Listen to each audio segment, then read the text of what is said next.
Hello, welcome to Geoff Schwartz is Smarter Than You. It is presented by DraftKings. DraftKings, the crown is yours. It is Monday, December 29th. I am Geoff Schwartz alongside Gabe Goodwin. As usual, on Monday or Tuesday, we talk NFL recap. And this week, we will include some cultural playoff talk at the end of the show because we will not talk again.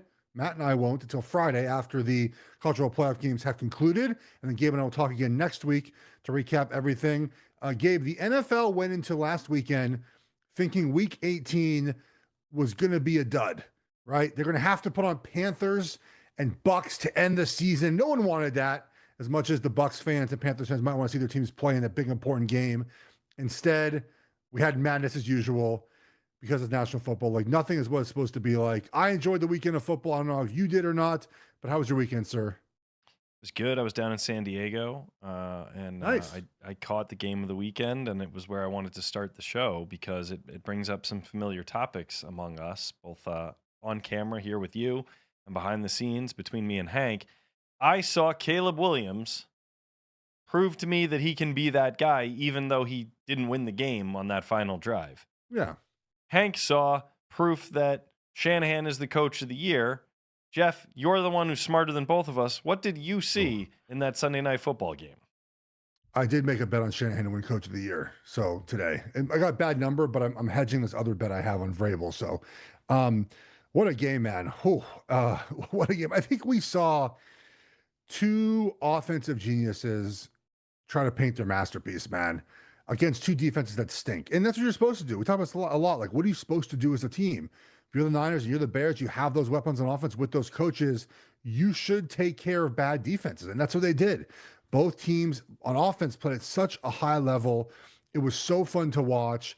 And the Niners, man, look, Purdy, you might not like his physical gifts. You might not like, I don't know, his style of play or that he plays with an offensive genius like Shanahan. But buddy, Gabe, he's just good, man. Like what? How good is he? I don't know. You can debate that with someone else. What part of the tiers is he in? The rankings. You know, our friend Nick Wright will put out a mountain this week, right, where he'll rank all the quarterbacks. I don't know where he's going to be.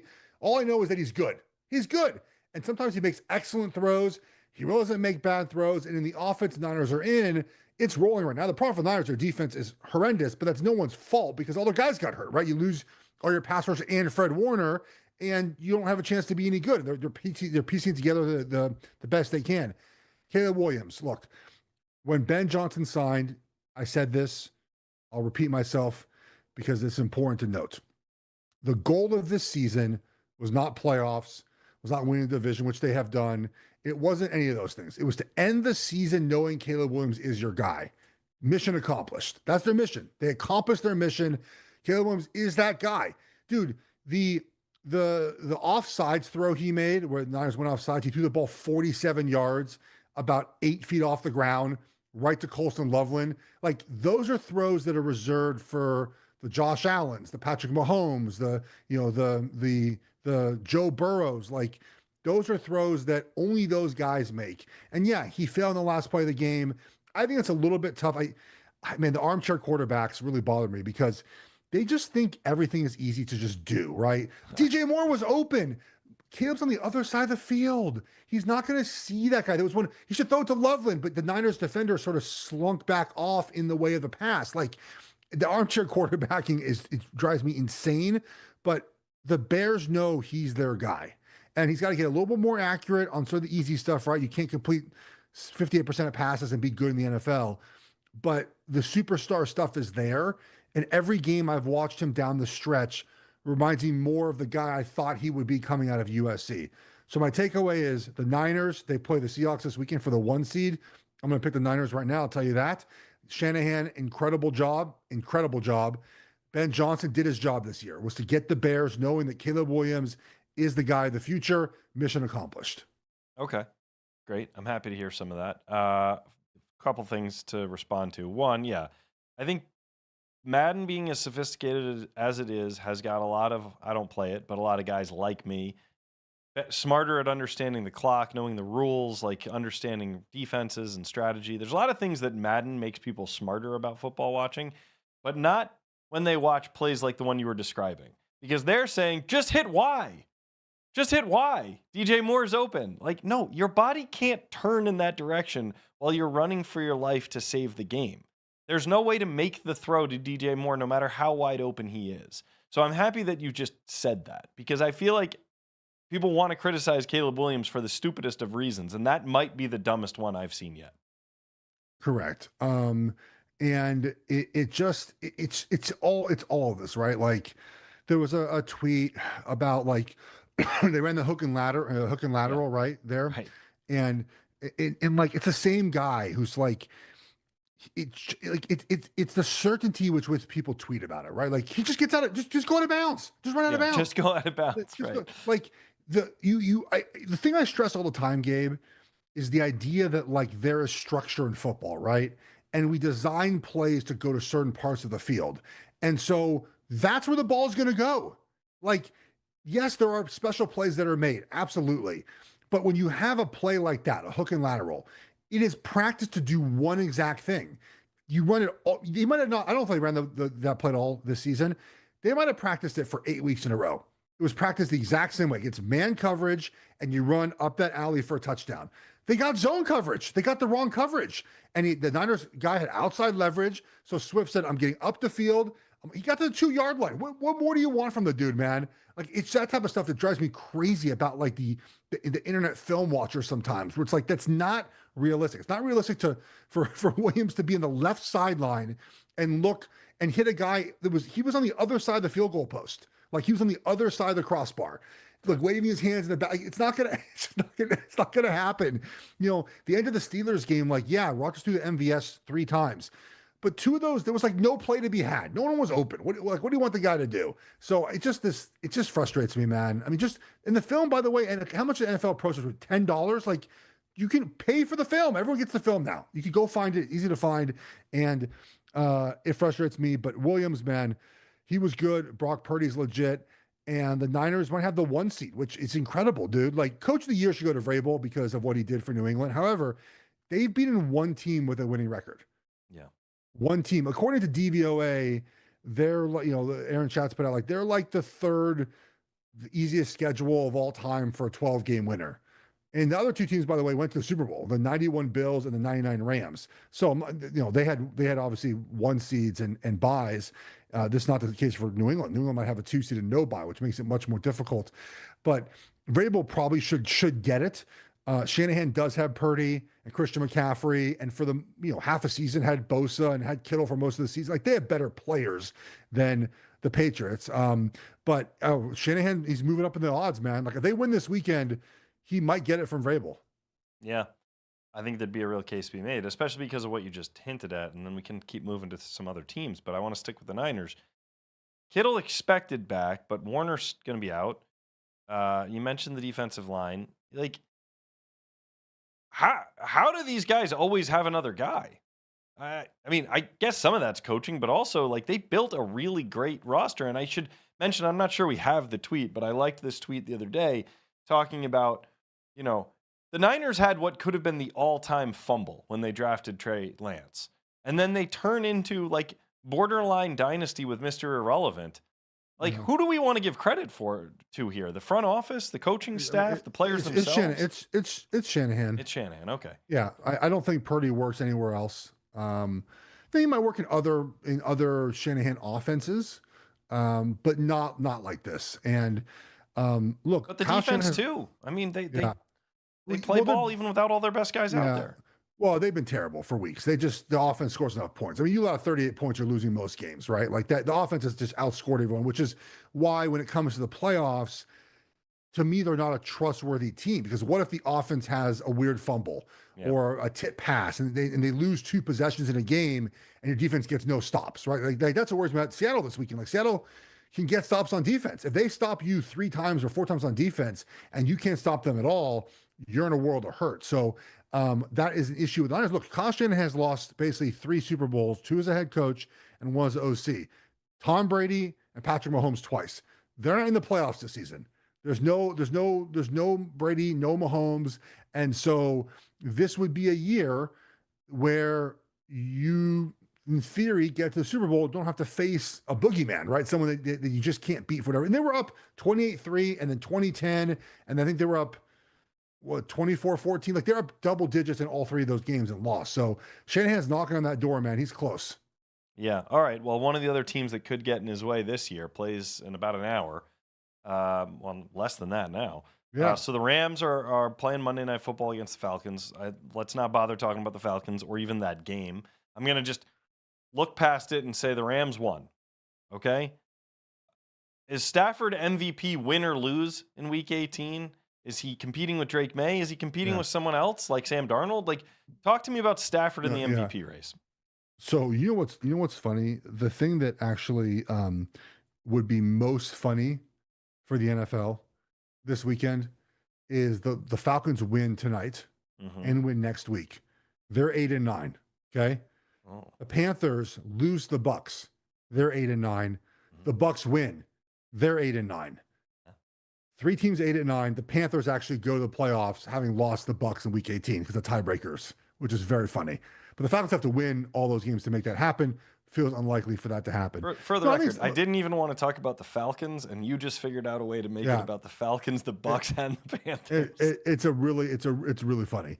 Okay, so look, I think Drake May right now has moved up because he had an incredible game against the Jets yesterday. But Stafford's playing tonight on national television, right? Yeah. You get a chance to win this game and play well. You go back up in the MVP. I do think at this point, if I think you sent the text, right, with a comparison about the MVP numbers.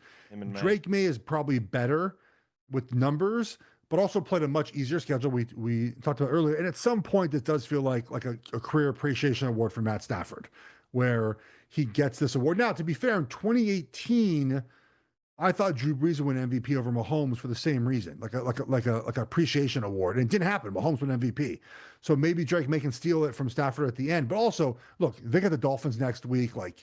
They're padding their stats with this at times as well because they play bad teams. So I think Stafford's still the MVP. Yeah, and I don't think that respect, I guess, to Drake May, but that's not Patrick Mahomes, and on the ascendancy. I mean, he's a nice player, but I don't think most people believe that we're going to be talking about Drake May and GOAT one day. At least I don't think we are. No, I don't think so. Which would I know as a Jets fan, that would crush you.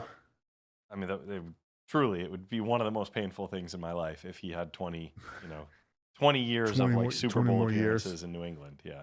The Jets are they have to fire Eric Glenn, by the way. Like they've lost 4 straight games by like 25 points in a row, which is absolutely insane. Like just completely given up. Do I have to remind you about the banned list, Jeff? Are they on the ban list? Yes, they have been for many weeks. We're gonna have to remove some of them off the ban list to talk playoffs, though. Like some of these teams, not the Jets and things. No, the Jets are right there for a reason. Oh, dude, I'll tell you what. That Colts no playoffs hit my account right after that game this weekend. Oh. It was very nice. Very nice. You know who definitely has Kirk Herbstreit's dog Pete on his banned list? Bo Nix. Yeah, I'm okay with the deflection of the dog, but knowing he doesn't like dogs does ding him a little bit in my book. I mean, how do you not like dogs? I mean, you have your own problem. I get it. You have the same issue that Bo Nix does, but it's a little upsetting. What issue is that Bo Nix not liking dogs? Not liking dogs. I don't have any problem with dogs in general. Just keep them on their leash. Oh, I thought there was like you were anti-dog. Like, okay, no, just I'm anti having a dog in my house, and I'm anti other people's dogs off leash. But I'm fine with dogs in other people's houses or on leashes. Because Bo Nix does not seem to like dogs no matter what. Yeah, I'm not that extreme. Okay, good. Whew. I was worried we'd end the podcast right now, and because you don't like dogs. Neutral. I'm neutral on dogs. Well, speaking of Bo Nix, do we have to talk about them, or can we just say like, wow, Broncos, look, having a great year? Next week, Gabe, we have a chance to chat about the playoffs. Yeah. The Broncos might not be playing in that first weekend, so we'll have plenty of time to wait to talk about the Broncos, who are playing another backup this weekend. They've played like 18 backup quarterbacks this season, so we can talk about them another time. Okay, great. Saving some time there. The team I thought would have been the next contender after the Chiefs in the AFC this year is the Bills. They lose to the Eagles. The Eagles, I know everyone, it's very cool to talk about how the Eagles are having a down year, their offense sucks, or they have this problem or that problem. But the Eagles are going to end the year 12-5. Like they're they're a championship level team, and we just have taken them for granted all year because they aren't as good as they could have been, and they've had some stupid drama. Like, are we sleeping on the Eagles, man? If they win these dirty games, these ugly games, are we kind of like taking them a little too lightly right now this time of year? Uh, I think we're taking their their defense too lightly. Yeah. It is an elite defense. Um, Carter and Davis and the secondary and the line, it's really, really good. But do you know how many completions me, you, and Jalen Hurts had in the second half of that game yesterday? Me, you, and Jalen Hurts together, Yeah, probably, I would guess zero. zero. Yeah, Oh, zero. man. That's That's on that us. That's that the two that's of us couldn't do anything to help him out. that's impossible. With Dallas Goddard, Devontae Smith, AJ Brown, Barkley, like how do you have zero completions in the second half of a football game that you needed to like move the ball in? That's the problem. I tweet this out. The first half of that game was the Eagles letting everyone know, hey guys, we're the reigning champions, Hmm. right? And the second half was, oh shit, we might not be as good as we were last season. Like it's just the offense goes so dead. I don't trust the offense to come back alive. So remember we started with Ben Johnson, right? And how we talked about how the progression of a season when you get to the end like this as a new quarterback and new coach, you will know at the end of the season and probably about week 12 if things are working, right? And obviously working Jacksonville, working New England, right? Working in Chicago, the Eagles offensive coordinator is not working. Like the opposite's happening, right? Where they seem to be getting worse every week, right, Gabe, with the new Hmm. offensive coordinator. And that's what we're seeing is like the first half of the season when no one really knows what's happening and no one has a great idea on what you're going to do and you're healthy, you have things going well. And then as soon as you get injured, teams figure out what you're doing. There's no second pitch, there's no third pitch, there's no curveball, no off speed pitch. And the Eagles right now are not playing well on offense. And Buffalo stinks on defense. Like the Eagles should have played better off. But Barkley should have 125 yards rushing. They should have controlled the line of scrimmage. They should have been able to run how they wanted to. Everyone else has done it in the last 6 weeks except Philly. So, look, good win for Philly. Um, I just don't think they're good enough to get back to Super Bowl this season unless the offense just plays better than they have the first 18 weeks of the season. Yeah. All right. I think we're doing like a little bit of a media thing here. I think we're just Okay. I think we're just tired of them. I think they started the year. Remember, there was the spitting incident, and it was weird. And I think we just Yeah. kind of decided we were out on them. Then, like this weekend, there's an eye poke from the same guy, and it's like the narrative feels like it just Oh, the is. eye poke last night was not, that wasn't on purpose. There's no Go way. on, explain. So he he hit the right tackle, I think it was, right in the face, Yeah, and and got in the his face, hand got in basically. the. I think he was either trying to hit him on the shoulder pad and missed, or trying to hit him in the head, which is not allowed but happens all the time. There's no way that he tried to actually hit him with his thumb in his eye. You saw after the play too, like he like hit him in the helmet. He was like wringing out his. That shit hurts. Like, imagine you miss that helmet hole. You're gonna break your freaking thumb. He didn't do that. He might have tried to smack him in the head, which that used to be legal. We used to be able to hit guys in the head. Yeah, That's not legal. I think he's sort of a scummy player at times. He spit on a player, for heaven's sake. Like, but I don't think he hit it. I don't think he gouged him on purpose. That would be incredible aim, full speed to an opening that's 2 inches on a moving target to freaking hit a guy with your thumb in his eyeball and not break your fingers along the process. Like that's way too much risk for reward. well, coming from a lineman, I think that says a lot. If you see that and you're like, "Come on, that wasn't intentional," because I think most No, people I think it was. immediately jumped on it. I think he intentionally tried to punch him in the face. Like that. That's certainly fair. Okay, just not an eye gouge. I don't think so. Okay. Well, I think we're all just sort of trapped in a little loop of sort of the same media analysis of the Eagles. I think we might look up at the NFC Championship game and see them playing Sam Darnold. Like, oh my God, the Eagles are going back to the Super Bowl. They might win it again. And it will all be forgotten that we criticized them for 18 straight weeks. But that's just me guessing. Let's talk about another two teams that have deservedly received a lot of criticism at times this year, and now are basically in a win you're in, win you lose you're out situation for the AFC North. So the Ravens and Steelers, great fun game to have no matter what, but especially meaningful this year. A lot on the line. A lot of the last week has been spent talking about Lamar Jackson and his availability or his interest or his heart or whatever words you want to use. We touched on it last week, but it was still very fresh. We've since seen everyone else's take on him and what he can play through or not. What are your feelings now on Lamar Jackson with another week's worth of data to back it up? So the Ravens are now playing in a winning game because they beat the Packers and the Steelers lost. We'll talk about the Steelers in a second. We're heading into a must-win game this weekend. And the conversation is, should they play the backup over a healthy enough to play Lamar Jackson? That's the conversation we're having today. It's a conversation we're having on the internet, conversation you're going to have on all the shows this week. Would we have the same conversation with Josh Allen, No. Joe Burrow, No. Patrick Mahomes, Definitely Matt not. Stafford, Nope. Brock Purdy? Probably not. It is wild. The discussion we're really having is, are we playing like an okay backup, right? Maybe a little above average backup in Huntley over a 75% two-time MVP? That's the discussion we're having this week. And like, even I saw Shannon Sharp tweet out yesterday. Now, of course, I don't know if Shannon's known for his in-depth film analysis of anything, but like he put out a tweet like immediately after the game, like, play Tyler Huntley this weekend. I mean, that's a prominent voice, former Raven, Super Bowl champion, right? Yeah. Who immediately came back after the game and immediately just gave the job in his mind to Huntley for this weekend. That's crazy. Like, we're even having this discussion about a two-time MVP that's in his prime, that we're having a discussion about whether. That's why, again, like the story last week that people did not like, and I get it. It might not, the things that were said there, you might not like to hear. I think it was accurately reported. I think the Ravens told the reporter all the things that are in the article. And I love like how the Ravens know he's playing video games. He's been in the building 8 years. They probably know what habits he does at night. Aren't gamer tags active like when you're playing too, Gabe? Like, can't you see if you're playing online with someone? Like, they know what guys are doing when they're outside the building if they've been there for 8 years. How do they know that he's not recovering the way he should? I don't know. He gets hurt all the time.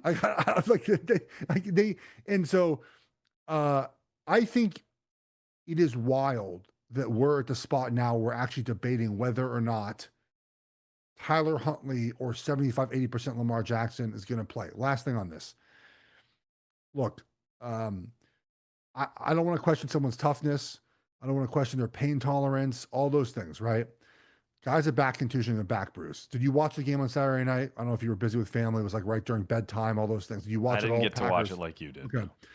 Like Lamar Jackson's on the sidelines. Like he was moving like a normal person on the sidelines. Like he was in his like normal, his issued gear. I think he had a headset in underneath like a hood and whatnot because it was cold. And if you would have told me he had a back contusion, I'd be like, what, how he's walking on the sideline during the game? Like he looks fine.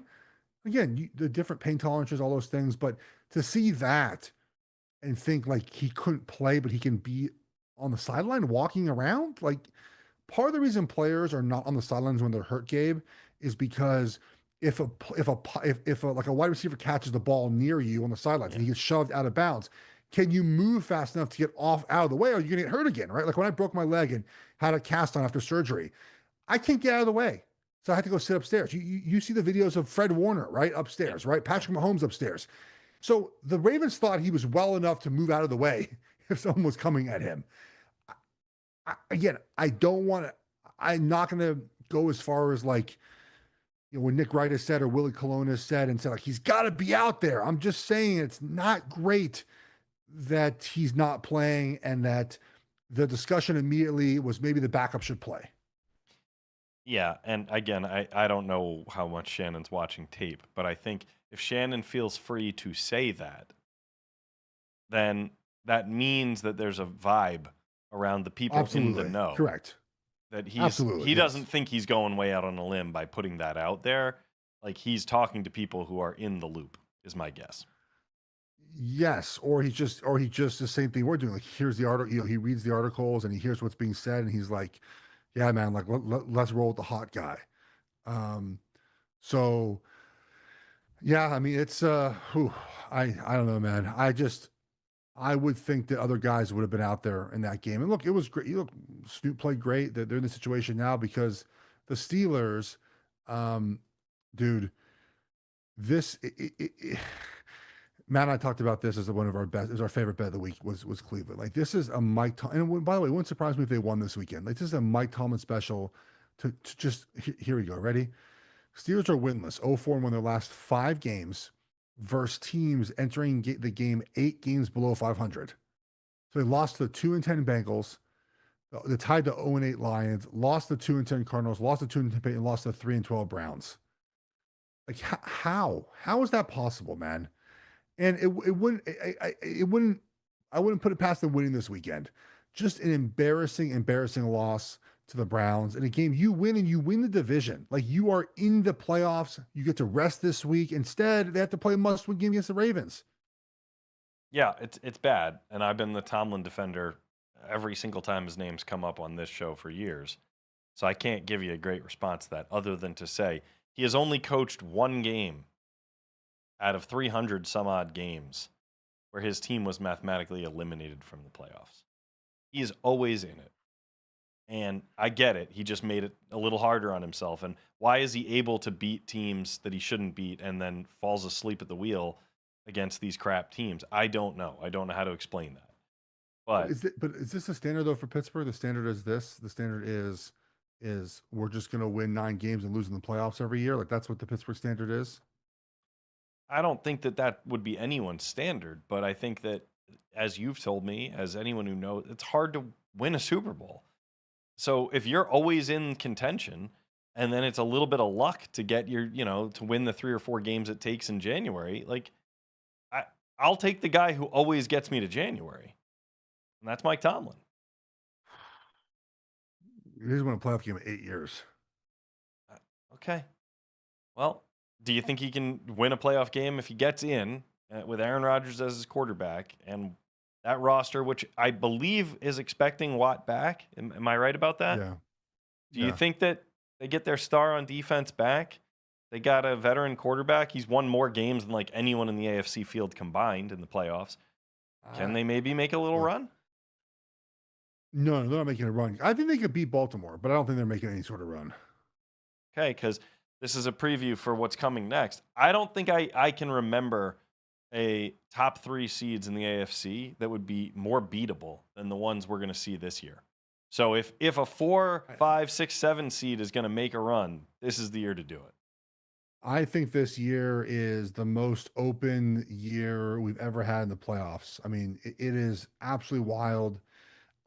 It would not surprise me if there was any one of like 15 teams. I just wouldn't, it just wouldn't surprise me. Well, great. Then that sets up a perfect game for us to play on the other side of this break. YouTube viewers hang out.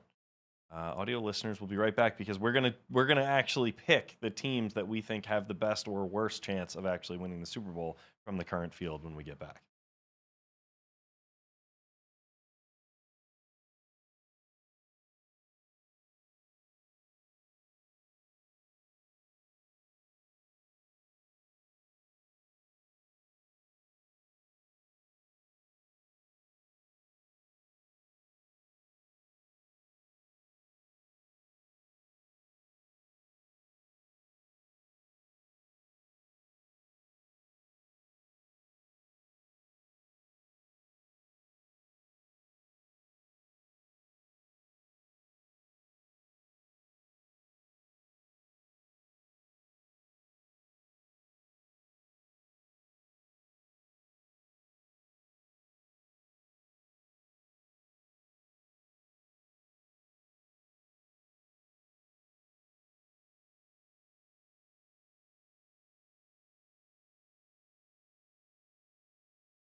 All right, we're back, and let's get to this draft. We're gonna draft contenders. We have essentially we have what 15 teams for 14 slots at the moment. Well, there's 12 So teams who are officially locked in, and okay, there's a couple spots open. But we're going to let's go from the teams we know are going to be in the playoffs, and we're okay. going to pick teams that you think you're sure will not win. Will So by not the win. will not win. So by the end, the teams remaining should be the teams that we both think are probable to win. Okay. All right. So do you want to go Yes. first? No, you can go first. All right. I think it's safe to say, and I don't like saying it because, of course, I am a lifelong supporter of this team, but I think it's safe to say that the Chargers, while Justin Herbert is better than people talk about him online, the Yeah, Chargers are not going to win the Super Bowl. that was going to be my first pick as well. Right? The Herbert discussion is so interesting because, dude, like all the film watchers, the ball knowers, like we love Herbert, and like you see some random person be like, "Bo Nix is better because he won the division." You're like, "Have you seen what Herbert's working with?" Much different story. Okay, the Packers are right next. The Packers are out. They're done. They're not winning anything in the postseason. Each time I thought to take them seriously this year, they face planted and they don't have Parsons. So Correct. yeah, I agree they're gone. All right, it actually gets harder quicker because it's just a sea of kind of teams. Yeah. Um, I'm sorry to say it, and I'm going way up the rankings here. Until they do win one, I'm never going to assume the Jaguars are going to win a Super Bowl. So great season, guys, but no, you're not winning the Super Bowl. I agree with you there. Chicago Bears, really good season this year.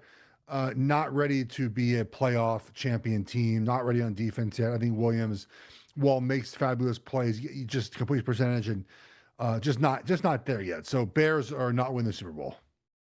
I sent a text after the Chargers Texans game, and I said they have the exact same ceiling and floor. And you guys rightly pointed out they may play each other again in a week or two. So let's just say the Texans are also not winning the Super Bowl, even though they might win a game or two in the playoffs.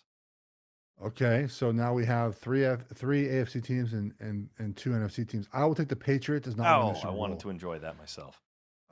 Okay. So you can take No, Patriots. kill them. They're dead. No, no, I will take the Seahawks. I'm not betting on Sam Darnold to win the Super Bowl. Sorry.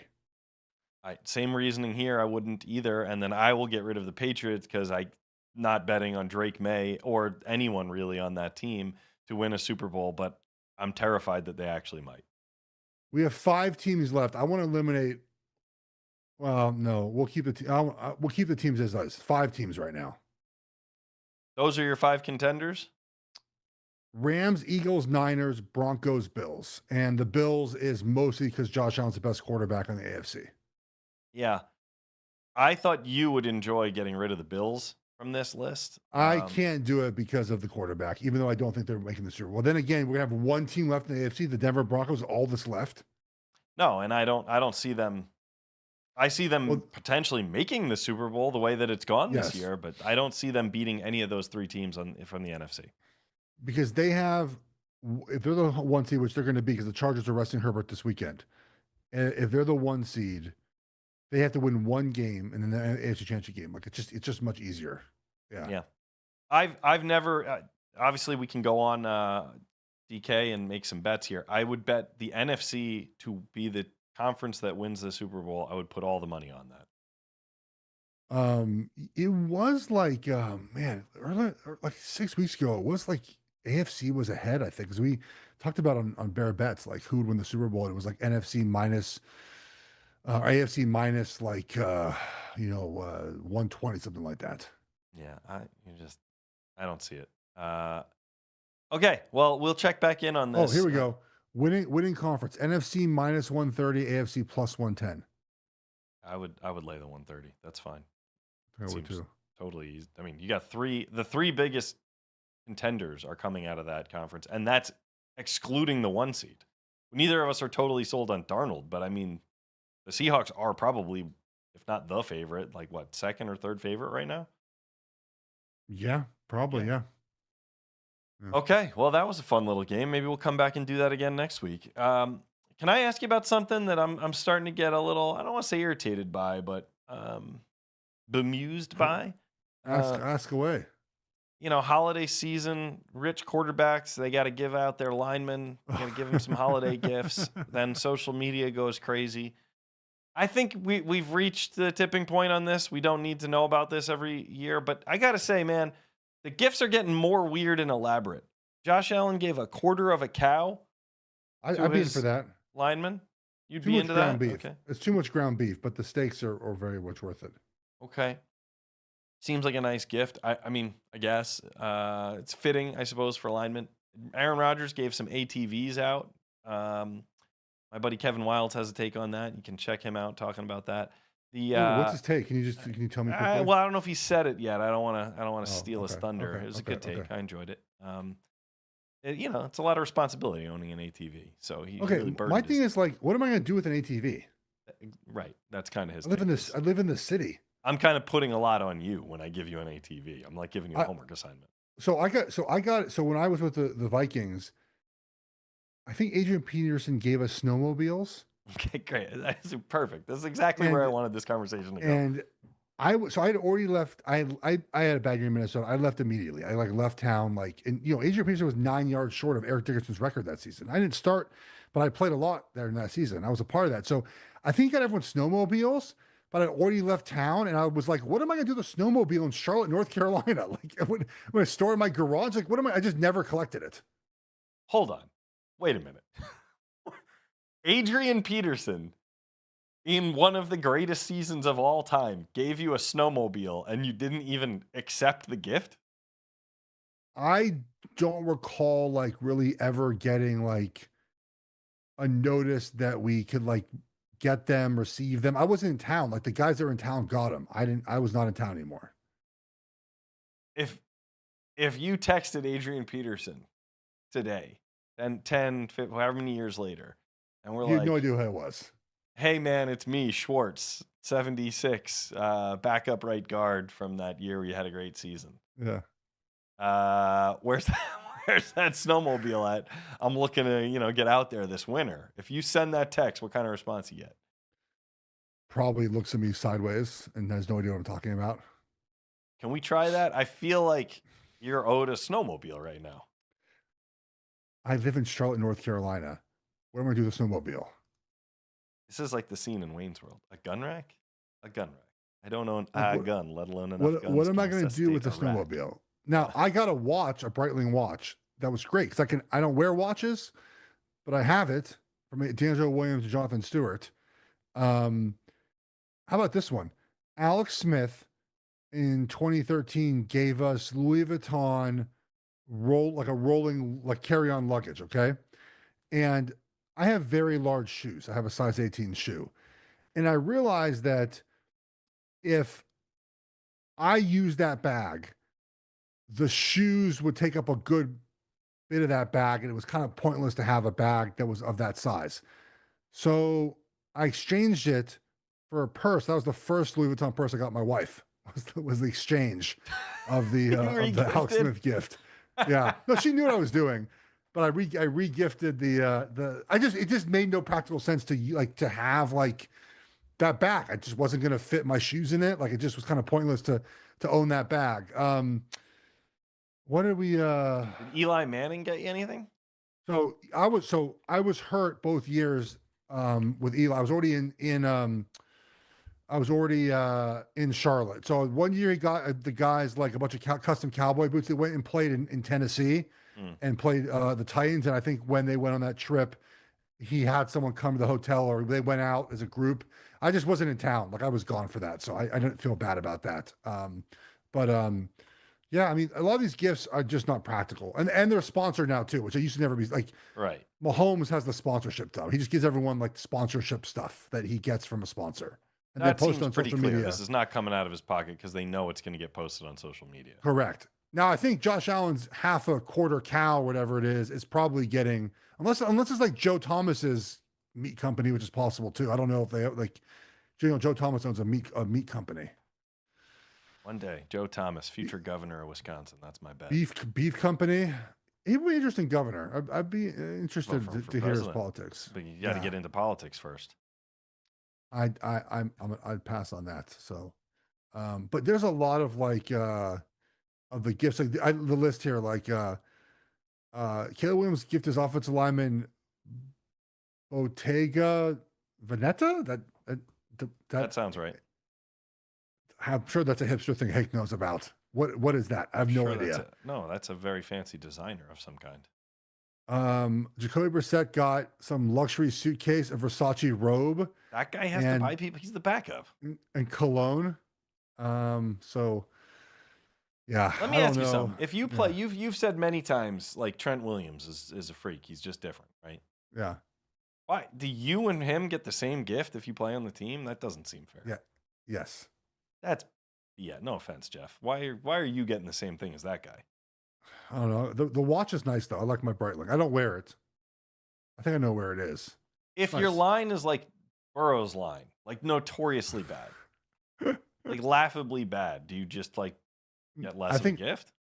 probably, yeah. But I do think you do get a gift though. Like everyone gets a gift, yeah. You gotta. It's like you go to a restaurant, you can't not tip. You got to tip I'll tell something. you what though, there are some gifts like even now, like the finer things in life. Like my agent sends me a bucket of popcorn every year as a holiday gift. Yeah, My favorite gift I get. that's a nice A one. giant bucket of popcorn. It hasn't arrived yet. She texts me every day. I'm like, I don't know where it is. Hasn't arrived yet. I'd be pretty pissed if it doesn't show up. But the bucket of popcorn, man, half caramel, half cheddar. Like, sign me up, bro. Like, I'm very simple now. All I need in life is a bucket of popcorn. Yeah. Well, apparently C.J. Stroud was not as um, generous, you might say, Yeah. as some of these other guys. Just got some guys some cool shoes, maybe some articles of clothing. He didn't spend as much money. Some guys are cheap though. They're But just that's cheap. it's not fair to call that cheap. He got him something. Um, the best one was the dinosaur fossils with Joe Burrow. That's a unique gift. Yeah. That was weird because that's like for him. Like why I guess one day they'll all be on a podcast with some guy and they'll be like, "Yeah, remember that guy Burrow? He got me a saber-toothed tiger's So claw." according to ESPN, center Ted Karras chose the tusk of a woolly mammoth. Yeah. Tackles Orlando Brown and Marius Smith both picked bear skulls. Rookie Dylan Fairchild also grabbed a Tyrannosaurus Rex fossil. Um, so yeah, there's a place in Alaska, a ranch that like they just mine these all year long. Like there's a ranch. I can find it. There's a fossil place in Alaska that their property is just sort of, they think, where an extinction event happened, Mm, and it either the animals all came like in a river and like settled on their property, right. but they keep digging up more and more land and finding like insane amounts of fossils, and it's like it's insane. Like in this farm in Alaska, and I know one of the people that like is married in that family, and I want to go there one time and go like come back with a big woolly mammoth tusk. With a shovel. Start digging. All right. Well, you gave us a heck of a story. I can't believe I've known you this long. You never mentioned the fact that you're still owed a snowmobile from Adrian Peterson. I sort of am. I'm looking for the bone people that in Alaska. It's pretty awesome, dude. The boneyard, Boneyard in boneyard. Alaska. That's my. So the two daughters. One of them is married to a good buddy of mine. So it'd be pretty fun to go like and like shoot some high pressured water at the side of a mountain and get some woolly mammoth tusks. Yeah. Um, Hank, with a nice job here, points out that the sponsored gifts that goes way back, including isotoners from Dan Marino. So either that's true, or Hank just got tricked by the internet, and this is an Ace Ventura joke. I'm not really sure which. Like, look at these. Talking to Like, nobody. these Jeff's woolly just mammoth Googling. tusks are This wild, guy bro. doesn't care what I just said. Look at those things. Yeah. Oh, it's crazy. I'm fascinated by this. I heard what you said about the gloves or whatever. I saw what Hank wrote in there. I do read the rundown every now and then. This guy. Your Um, ADD is good. My ADHD is not good. You like actually see and hear everything and can recall it. I see and hear everything. I can't recall any of it. when I do radio, my kids will come in the office. I'll be like on my phone, my computer, doing random. They're like, "How do you do that?" I don't know. Just like that's just like what I do. I just can do multiple things at once. All right, let's take a break Yeah. and do college football. How about that? Yeah, and I also want to ask you about Joe Thuney, but yes, let's do that.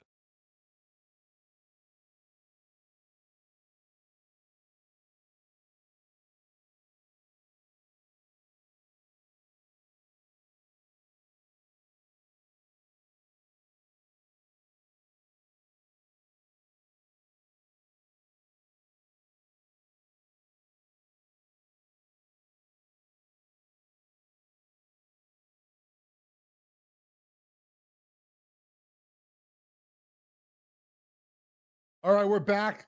College football, but we want to hit on one more NFL thing first. What is it? Joe Thuney, 9 years now, Yeah. division champion. Yeah, and as I mispronounced the man's last name, even though I know who he is, I mispronounced his last name, which is sort of a perfect point. He's kind of this like wildly underrated dude who's been a part of an unbelievable amount of success on multiple teams. You're looking at it if you're watching on YouTube, and remember, go do that, Jeff's channel. Um, Guy's got what, 4 rings between the Pats and the Chiefs? Four rings, 5 Super Bowls appearances. Yeah. And now he's on the Bears, and they look awesome up front. I just wanted you to be able to comment on him because he comes up every now and then. I know you like his game, but how the hell's a guy that successful and I'm still mispronouncing his name? Well, he's a very good football player. I think obviously playing with Tom Brady and Patrick Mahomes goes a long way in that as well. But he's got that captain's race. He's got the C on his chest, man. He came to the Bears to stabilize them. He's just a really good football player. And again, part of it is just sort of luck into where you get drafted and who wants to sign you, but also, um, you end up having the ability to just win and play at a high level because he's a really good football player. Well, I saw that graphic and I thought our show couldn't skip over that. I just had no idea he'd No chance. been on that many championship teams. First ballot Hall of Famer? Well, how does it work for a guy like That's a guard is going to rarely be a first ballot Hall of Famer. Well, I know. That's why I'm curious. I think he will be a Hall of Famer, but just, I mean, not a first ballot guy. Yeah. All right. He went to NC State, by the way. Not exactly a powerhouse of college football, but it gets us to college football. Before we talk about the big games coming up here, I just want to address the note that apparently Marcus Freeman has said he's not interested in NFL jobs. There's been some, rumors that certain teams might want to talk to him. What do you think of that? Is that BS? Is that just agents spinning stuff through the media, or do you think he really did turn down the opportunity to meet with some teams? Oh, I think he turned down the opportunity. Well, he might have already met with teams, but he definitely turned down the chance to do so. I think he had the opportunity to interview, and he might have done it quietly. I think he certainly decided to stay in college football. Like that I think has happened. Yes. And do you think that's a wise choice? The NFL will always be there, and he can try to win a championship with Notre Dame. Like his team's gonna be really good next season. I think that makes a lot of sense. Well, he's got a slightly easier path now that he's ducking the Trojans. So, that should help him out a little bit.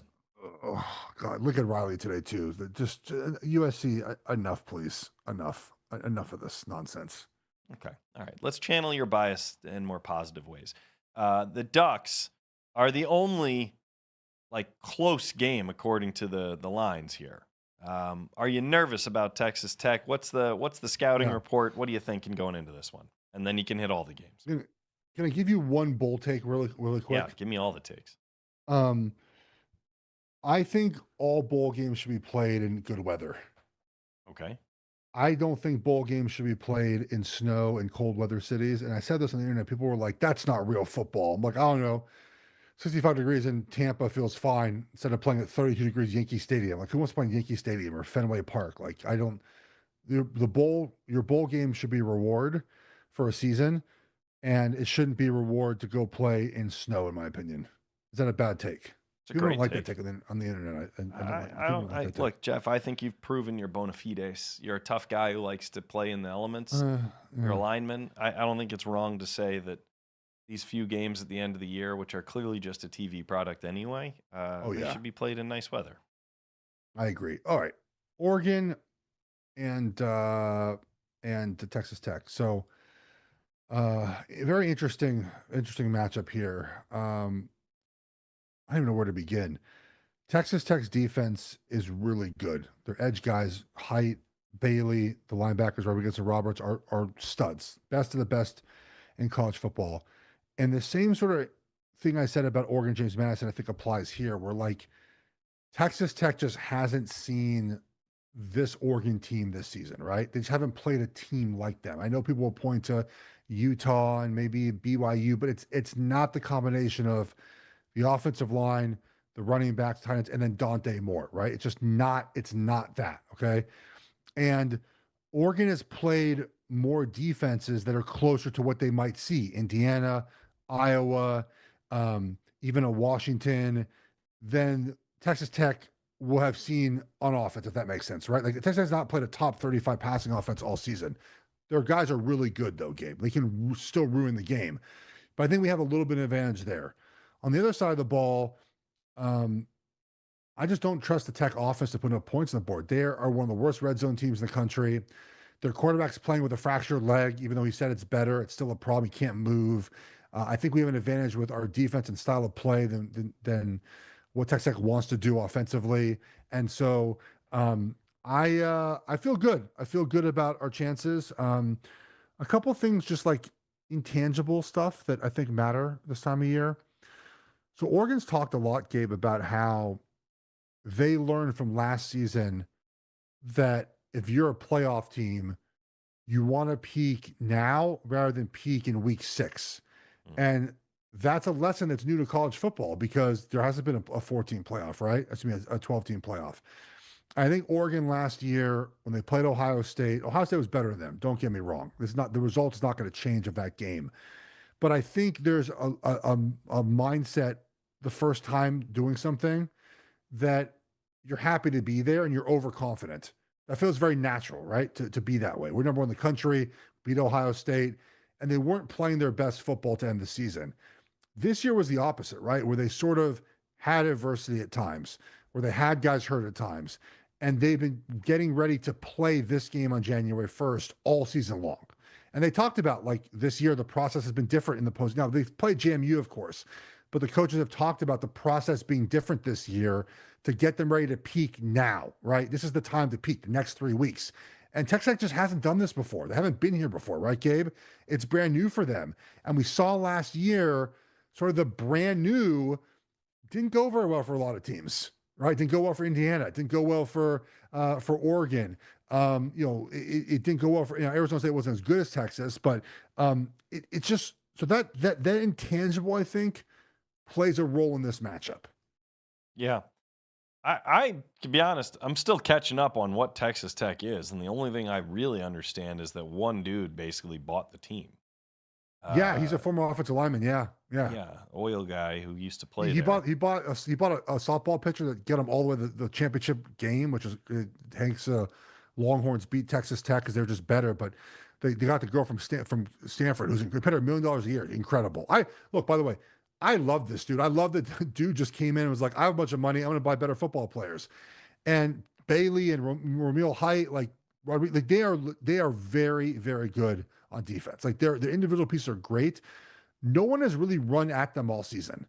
No one's had the ability to, like Oregon can run right at them. And look, Texas Tech might dominate. They might come out and everything about them is real, but they just haven't played anyone like Oregon yet. Like Oregon's played a tougher schedule, a better slew of teams. They've been here before. So I like our chances. It's going to be a close game. And hopefully we put it on the end. Okay, so I'm gonna save us some time and just guess here that you like Ohio State over Miami. I think And I think it's a close game, but the people I talk to that are like the film kind of guys, and they think it's going to be a blowout for Ohio State. okay, and I'm guessing that you like Georgia over Ole Miss. That would be it would be true. Yes. Okay, I'm also guessing Lane Kiffin will pop up on in some interview dressed oddly, and we'll make jokes about that on the internet. But let's spend the time instead on what I think is kind of a strange number.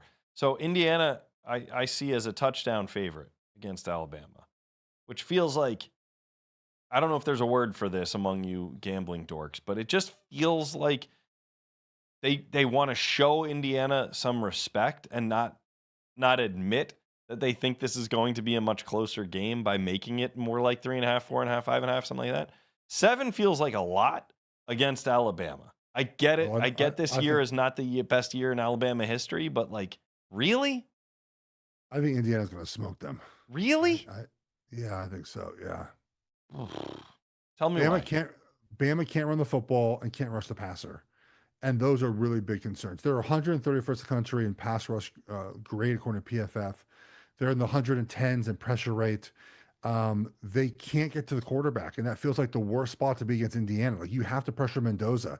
I'm saying they can't run the ball. If you can't run the ball, you turn it into a very one-dimensional team. And the later you play in the playoffs against better teams, the more the one-dimensional thing makes it more difficult to win games. And so I think Indiana wins and covers this game. I absolutely do. Wow. Okay.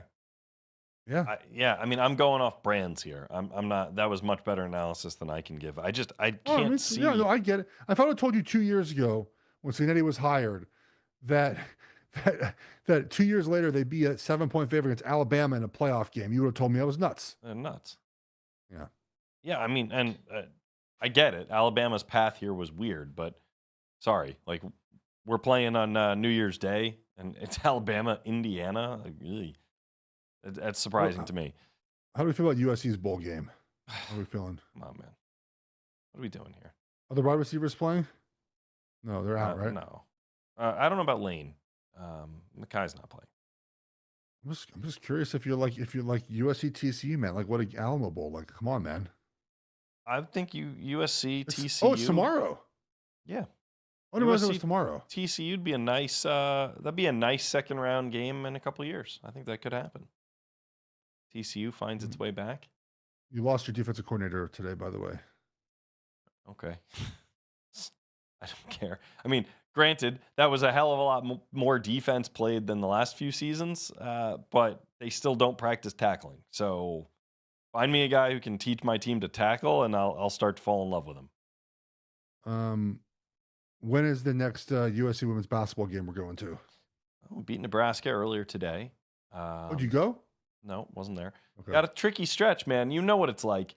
You know, the Big Ten is like loaded with ranked teams in women's college basketball. And it's hard to know, right? Like there's it's not like men's college basketball. There's a huge difference between like the 5th best team and the 15th best team in women's. Dude, it is wild the difference between the like the Yukons and the South Carolinas to like the 20th ranked team in the country. It's totally night and day, but there's a lot of ranked teams ahead of USC now. And so you go to places like Ohio State and Maryland and Michigan, these are ranked teams.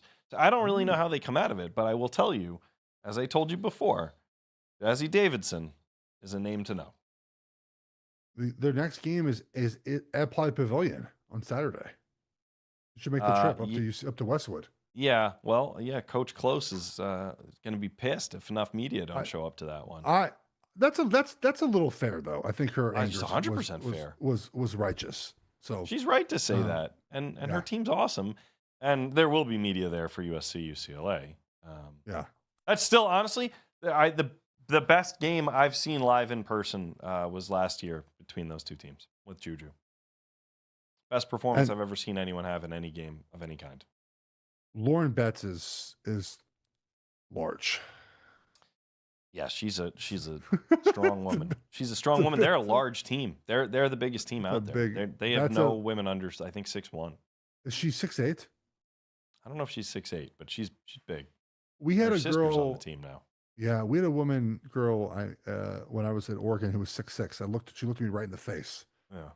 That was odd feeling. But Betts can move a little bit. She's not just big. Like she's pretty athletic. She blocks a ton of shots, man. You can't get anything off in the air. You know, and it's different. It's different the way that women play the game.